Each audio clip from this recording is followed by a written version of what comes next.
Okay, right now. How many people here have ever felt like their head was in a vice from stress? Me too. And taking this class has been the main cause of it, but there is hope. I've done some research and found some pretty interesting things. There's actually 3 points of how we can handle our stress and use it for something positive. Everyone views stress as something negative, but I'm going to tell you today about how it can be positive. I'm going to do that through mind over matter, physical activity, and helping others. So, the first point would be mind over matter. The University of Wisconsin did a study with 30,000 people over an 8-year period. They asked them what their stress levels were for the prior year. Then they asked them if they believed if stress was actually harmful to their health. Okay? This was mind-blowing. When I read this, I could not believe it. Okay.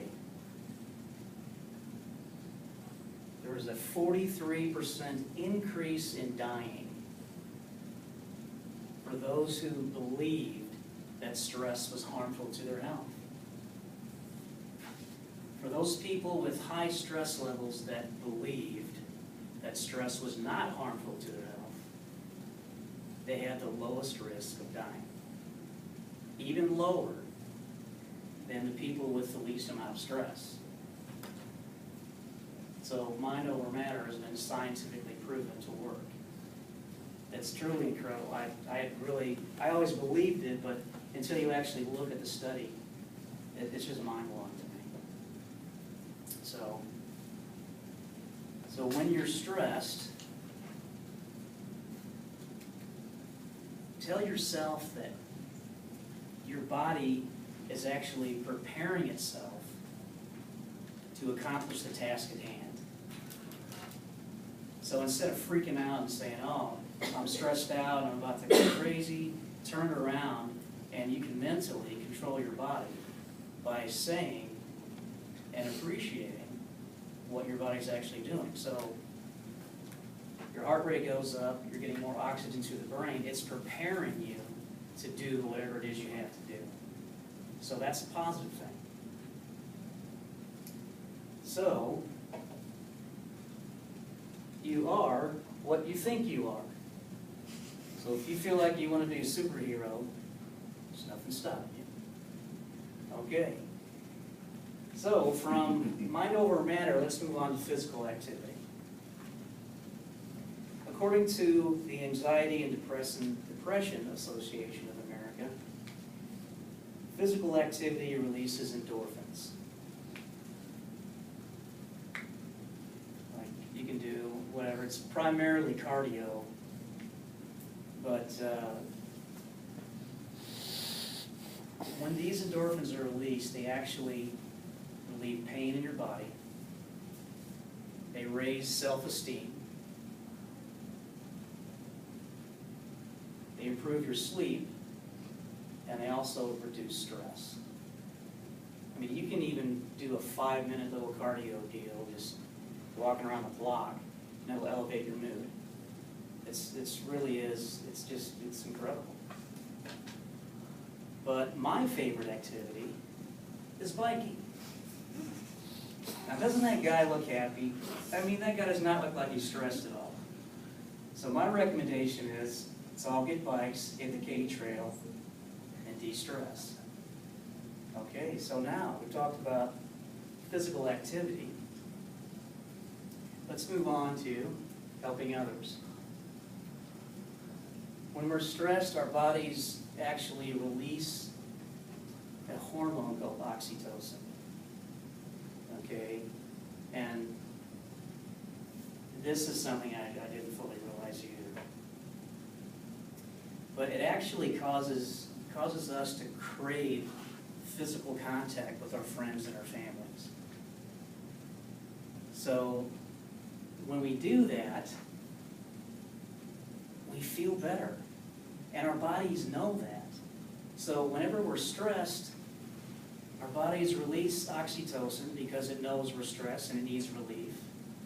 So it causes us to crave interaction with people, which that in turn raises our oxytocin more, and then we feel better. It's just a full circle. It comes around. And our bodies know this, and it's amazing how we've adapted to where it does that. It's just simply incredible. There's also another interesting fact. The heart has receptors that actually, well, they are receptors where oxytocin binds to them. So when stress causes damage to your heart, oxytocin rushes to those receptors and repairs the damage that the stress caused to begin with, or that the stress caused to begin with. Again, the human body is simply amazing. So how do you raise your oxytocin levels? Through helping people. Whenever that simple act right there is raising both of their oxytocin levels, making them feel better. Another way is hugging.